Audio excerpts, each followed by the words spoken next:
Eminem, one of the greatest rappers who ever lived. 170 million records sold, 15 Grammys. A career built on pure, unfiltered rage turned into art. But behind all of that, there was a little boy who could never count on his mother. She didn't comfort him when he was hurting. She couldn't celebrate him without making it about herself. And every time he tried to speak up, tried to feel something, tried to just exist, there was no room for him. Not in that house. He didn't get answers. He got lyrics. And those lyrics made him a legend. Now, I'm not saying your pain has to turn into platinum records, but if you grew up with a narcissistic parent, I guarantee you know exactly what that little boy felt, because you felt it too. Maybe you're still feeling it right now. In the next 10 minutes, I'm going to walk you through 7 things you could never count on your narcissistic parent to give you. And then, I'm going to show you 3 unusual traits they accidentally forged inside you that most people spend years trying to build. Stay until the end, because the last part is the one nobody talks about, and it's the one that might finally make sense of everything. Before we get into it, let's be honest about something. If you grew up with a narcissistic parent, there's a good chance you've blamed yourself. You've wondered why the relationship is so hard. You've wondered why they don't have more compassion for you. Or maybe, and this one hurts, you've wondered why you don't have more compassion for them. You get stuck in those questions, replaying conversations, asking yourself what you did wrong. Here's what I need you to hear right now. You didn't do anything wrong. The problem was never you. The problem was the environment you were forced to grow up in.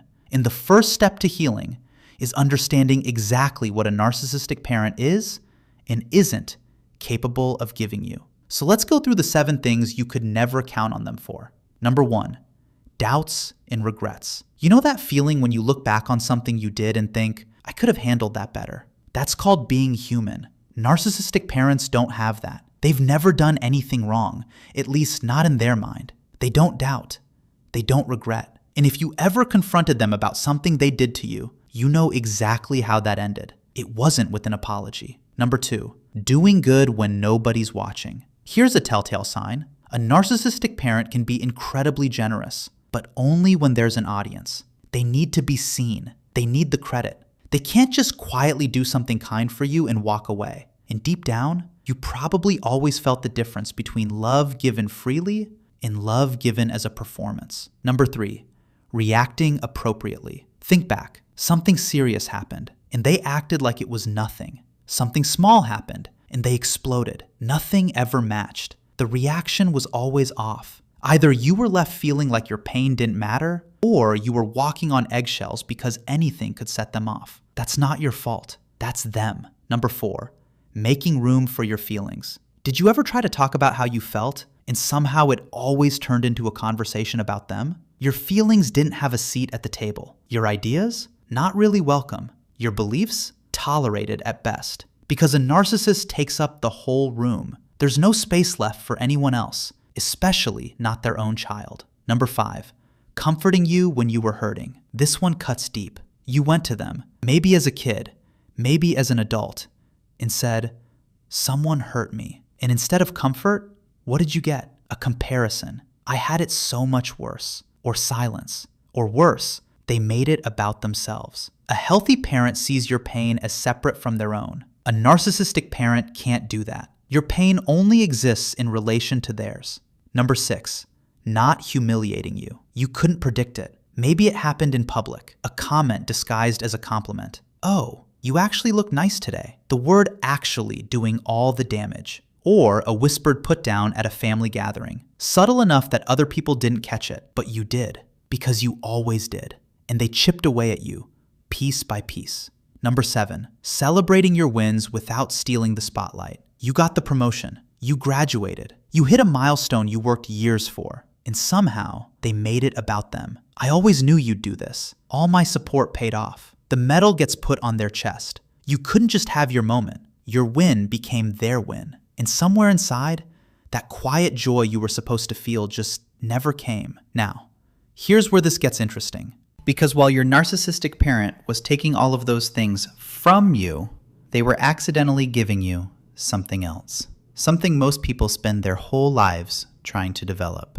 3 traits. 3 unusual, powerful traits. And they're yours, whether you realize it or not. Trait 1. The hyper-awareness radar. You learned to read a room before you even walked into it. As a kid, you could tell from the way a door closed whether it was a safe day or a hide-in-your-room day. You picked up micro-expressions, tone shifts, the silence between words, things most people completely miss. Yes, it's exhausting. Your brain is basically running 97 apps at once. But here's what that means now. You are nearly impossible to manipulate. You can smell fake kindness. You catch lies before they're finished. You sense bad energy before it even reaches you. That's not paranoia. That's a superpower they accidentally gave you. Trait 2. The Chameleon Mask. You became a shapeshifter. Not because you're fake, but because adapting was survival. Around one parent, you were the obedient one. Around the other, the high achiever. Around both, sometimes you just went invisible. You built so many versions of yourself to keep the peace that you got frighteningly good at fitting in anywhere. Boardroom? You've got it. Difficult client? Handled. New social group? You blend in like you've been there for years. The downside is real. Sometimes you look in the mirror and wonder who you actually are when nobody needs anything from you. But the work now is simple. Start taking the mask off, slowly, because the real you, the unfiltered version, is more magnetic than any version you've performed. Trait 3. The survival work ethic. You don't just work hard, you grind like your life depends on it. Because back then, your emotional survival did. Failure meant ridicule. Rest meant laziness. Weakness wasn't an option. So you became a machine, driven, relentless, a perfectionist who doesn't know how to quit. The upside?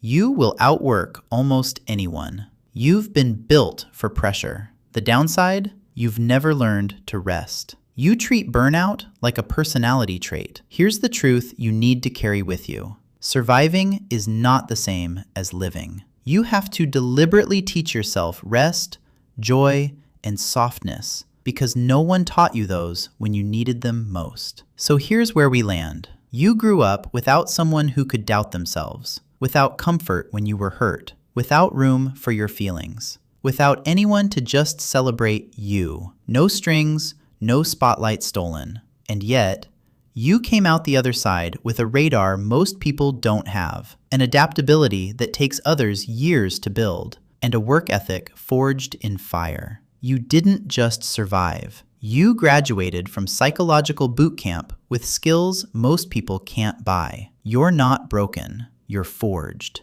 And now, the most important step is learning to heal the parts that don't serve you anymore, because you deserve more than survival. You deserve to actually live. If this hit home for you, do one thing right now. Drop a comment below. Tell me which of these 7 things hit the hardest. Was it number 5, not being comforted? Number 7, having your wins stolen? I read every single comment, and I will personally reply to you. And if you know someone who grew up in this kind of home, send them this video. Not with a long message, just send it. They'll understand why.